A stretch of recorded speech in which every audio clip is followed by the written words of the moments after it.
ผลการวิจัยในหลายประเทศได้ยั่งยืนแล้วว่า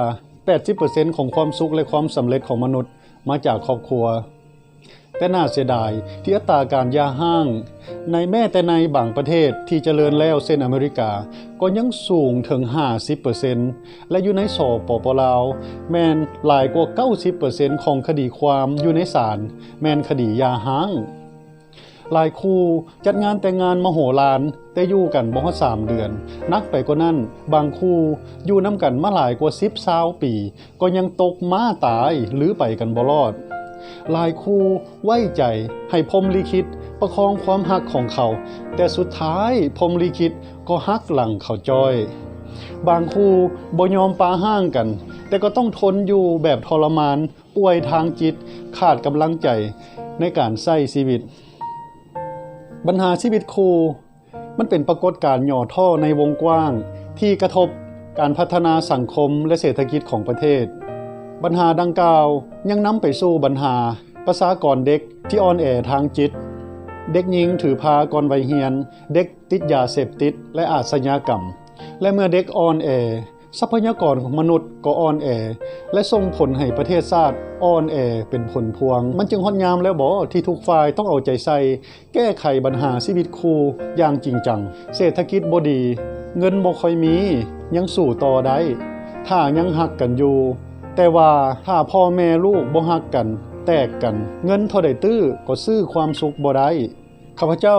จึงมีอุดมการณ์อันแห่งกล้าที่อยากจะเปลี่ยนประเทศและสังคมโดยประกอบส่วนแก้ไขปัญหาชีวิตคู่ในสังคมลาวและประเทศใกล้เคียงจึงได้ออกแบบคอร์สออนไลน์ที่ชื่อว่า39ความลับแห่งความหักที่ได้คัดกรองมาจากบทวิจัยปึ้มสั้นเลิศบทเรียนชีวิตของข้าพเจ้าเองที่เมื่อก่อนก็เคยผิดพลาดและแก้ไขปัญหาของตนได้จึงอยากจะมาถ่ายทอดบทเรียนในคอร์สนี้ในคอร์สนี้จะบอกเคล็ดลับในการฮักกันแบบยืนยาวอบอุ่นและส่งเสริมกันในทุกด้านของความสำเร็จเน้นที่การปรับวิธีคิดและการสร้างนิสัยใหม่ในการใช้ชีวิตคู่และความฮักคอร์สนี้ออกแบบมาจากปรัชญาของเหล่าจื้อที่กล่าวว่าความคิดกำหนดการกระท